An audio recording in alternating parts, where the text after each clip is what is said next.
And the final one, mistake number 5, probably the most important, trying to solve it overnight. Again, pain can be debilitating. Pain can be it can take you down into more sort of depressive types of states. Now, that's not necessarily going to take you into full-blown depression, but it could certainly bring mood down because you're constantly in pain. So what people are searching for is, I need to be out of this because it's debilitating, and so on and so forth. So that, in some respects, is what drives trying to find it overnight. That is then what drives one size fits all, because they try and find that which is saying it can do that and solve it overnight. But a lot of the time, what I tend to find is about reducing and minimizing pain, first of all risk, which then starts to wind down the pain. So we sort of desensitize the body to the pain. We stop using those pain nerve pathways.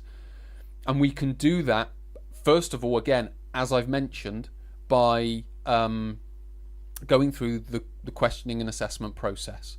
It starts to highlight what those are. Do we need those everyday activities to bring down the pain? Do we need exercise? Do we need stretches? Do we need foam rolling? Do you need a massage to do it?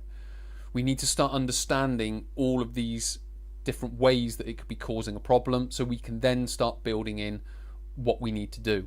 And what that starts to do, that will start to reduce the pain, and then what can then happen is your pain patterns start to change, which is essentially saying there is change happening within the body. And again, when we get to that point, we have to understand what are the changes, because is it going from like reducing the muscles, the muscle sensitivity, the muscle being caused by, the pain being caused by the muscles, and is it starting to go more into the lower back? Or is the lower back starting to heal and it's just the muscle sensitivity that's causing the problem? So we need to understand what direction the pain's going in, and then we need to follow that, but we need to understand how that's happening. Because again, a lot of people will come to me, I had sciatic symptoms, they were going right down the back of my leg, and then over a period of 6 months, that started reducing, so the pain started, for want of a better way of describing it, coming back up my leg, and it's now just in my buttock, or it's now just right in the centre of my back.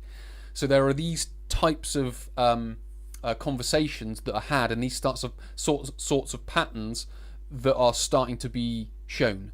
So it's starting to say that the nerve pain is starting to go. There may still be nerve tension in there, but the nerve pain is starting to go, and it's now starting to concentrate in other areas, which could be driven by parts in the lower back. So we need to understand what's going on here, so we can start working on that, because as pain changes, that's going to require the solution to change as well. Because if you start with one thing and then the pain changes and then it just plateaus because the pain's changed, but the old solution doesn't work, you then need a new solution. So that means reassessing and then replanning and putting in place a solution. So it's understanding all these different things as pain's changing, that's going to happen over a period of time. And that, again, is why it can't be solved overnight. So we need to take that time to reduce the pain, understand the pain as it's changing, and then change the solution accordingly, so we wind the pain right back.